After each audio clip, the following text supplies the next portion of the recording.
The playing career of Matt Ryan may be over, but man was it special. The legacy of Matt Ryan very well may be remembered for the Falcons' 28-3 blown lead that lost them the Super Bowl in 2017, or maybe even the 33-0 lead he blew in his last regular season game as a Colt. He was on the wrong side of two crazy comebacks, and that'll haunt his legacy forever. But don't go forgetting that Matty Ice was once him. He won an MVP and at one point was even a top quarterback in the NFL. Before that, he was a beast in college. Matt Ryan has been incredible at every level he's played in, and that's how he should be remembered. He had a great rise, but like most things, what goes up must come down, and Matt Ryan came down quick. Matt Ryan grew up in Philadelphia, Pennsylvania, and went to Penn Charter, where he was rated a 3-star prospect. He was recruited by Connecticut, Georgia Tech, Iowa, and Purdue before eventually choosing Boston College. Ryan redshirted the 2003 season, and then in 2004, he started in a single game, which was the final game of the regular season, a loss to Syracuse. He had some growing pains to say the least. Ryan completed 24 of 51 passes for 200 yards, a touchdown, and 3 interceptions. He began the following season as the backup to Quentin Porter, but Ryan did later take over for the Golden Eagles, who ended up finishing 18th in the AP poll. Ryan was solid. He had a 62.1 completion percentage with 1,514 yards, 8 touchdowns, and 5 interceptions. In 2006, Ryan started in almost every game for Boston College and was pretty good. He was first team All-ACC after he led the conference in yards and total offense per game. Ryan impressed. He had 2,942 yards, 15 touchdowns, and 10 interceptions with a 61.6 completion percentage. Ryan showed some promise, and then he really burst onto the scene in 2007. He was the ACC Player of the Year and even won the Manning Award as the top quarterback in the country, beating out Tim Tebow, who, by the way, won the Heisman. Ryan had an ACC best 4,507 yards, had 31 touchdowns to 19 interceptions, while completing 59.1% of his throws. Going into the draft, Matt Ryan was the clear favorite, and that thought was solidified come draft day. The Atlanta Falcons used the 3rd overall pick at the 2008 NFL Draft on Matt Ryan. Atlanta was in this weird spot after the Michael Vick debacle, and drafting Ryan meant that he was the new future. He was the Week 1 starter and hit the ground running. Ryan won his first career start over the Lions after he completed 9 of 13 passes for 161 yards and a touchdown. He ended up having a pretty good rookie season. Of course, he did still have his struggles too. I mean, he had 4 multi-interception games and didn't throw for more than 2 touchdowns in a game all year. But at the very least, he was promising. Ryan became the first Falcons rookie to throw for over 3,000 yards and 17 total touchdowns to 11 interceptions with a 61.1 completion percentage. Ryan went on to be named Offensive Rookie of the Year, and Atlanta had a good year, going 11-5, but they did lose in the wild card round to the Cardinals. I think it's safe to say that Ryan's first playoff appearance didn't go as planned. Ryan's first career playoff pass was picked off, and he had a pretty disappointing outing. 26 of 40, 199 yards, 2 touchdowns to 2 interceptions. In 2009, Ryan battled with some injuries, and it led to 2 missed games, more interceptions, and the worst completion percentage of his career. He did still manage to go 9-5 in his starts and had 23 total touchdowns, but the Falcons really needed Ryan to make a jump in his 3rd year, and he did just that. But again, Ryan had a poor playoff performance. He had 186 yards, a touchdown to 2 interceptions, and a blowout loss to the Packers in the divisional round. Luckily, the future was bright for Ryan and the Falcons. Matt Ryan was named to his first Pro Bowl and really improved statistically, with 28 touchdowns to 9 interceptions. The next 2 seasons were pretty similar for Ryan and the Falcons. They made the postseason both years. In 2011, they lost by a pretty bizarre 24-2 score to the eventual Super Bowl champ Giants, and then in 2012, Atlanta made it all the way to the NFC Championship game, but lost to the 49ers 28-24. Ryan actually suffered an AC joint sprain, but luckily he didn't need surgery. Now, what's really impressive is that over that 2-year span, Ryan averaged 4,448 yards, 32 touchdowns, and 13 interceptions, and that was good enough to earn Ryan a big payday. Ahead of the the 2013 season, Ryan signed a 5-year, $103.75 million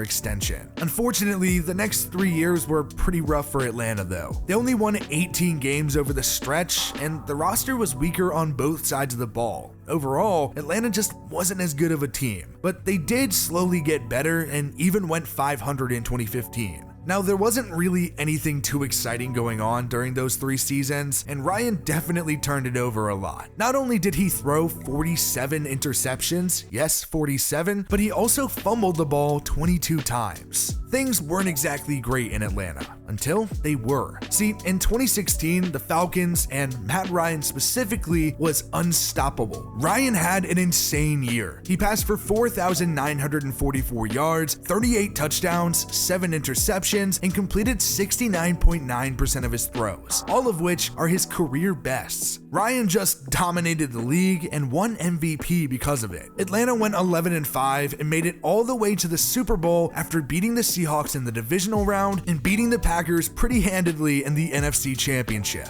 Ryan was great all postseason, and Atlanta quite possibly couldn't have been closer to winning a title. But as you know, then disaster struck. The Falcons famously led 28-3 before the Patriots stormed back and won in overtime. Now, the NFL did change the postseason overtime rule after Josh Allen didn't get a chance to touch the ball in overtime in a loss to Patrick Mahomes, but the same thing happened in Super Bowl 51. New England won it all in overtime with the reigning MVP on the bench, and he never got an opportunity to touch the ball. That loss put a very dark cloud over the Falcons franchise, and they were never really able to escape it. It led to Julio Jones being traded in 2021 and Dan Quinn being fired in 2020. Still, the Falcons' downfall didn't exactly happen overnight. They were still pretty good in 2017. Atlanta went 10-6 and made it to the divisional round before eventually losing to the Eagles. Ryan had 4,000 yards, 20 touchdowns, and 12 interceptions with a 64.7 completion percentage. The following season, Ryan actually had another MVP-worthy year. He had one of the best seasons of his career, falling just short of 5,000 yards, 38 touchdowns, and 7 interceptions. Ryan, again, was incredible, but the Falcons weren't. They finished with a losing record, and Atlanta has had one every year since, too. And Matt Ryan's play definitely started to decline. From 2019 to 2021, the Falcons only won 18 games. Ryan averaged 4,338 yards, 24 touchdowns, and 12 interceptions. Over his 14 years in Atlanta, Matt Ryan started 222 games, won Offensive Player of the Year, and MVP, was named to 4 Pro Bowls, and broke a ton of Falcons franchise records. But all good things have to end eventually. In March of 2022, Matt Ryan was traded to the Indianapolis Colts for a 3rd-round pick.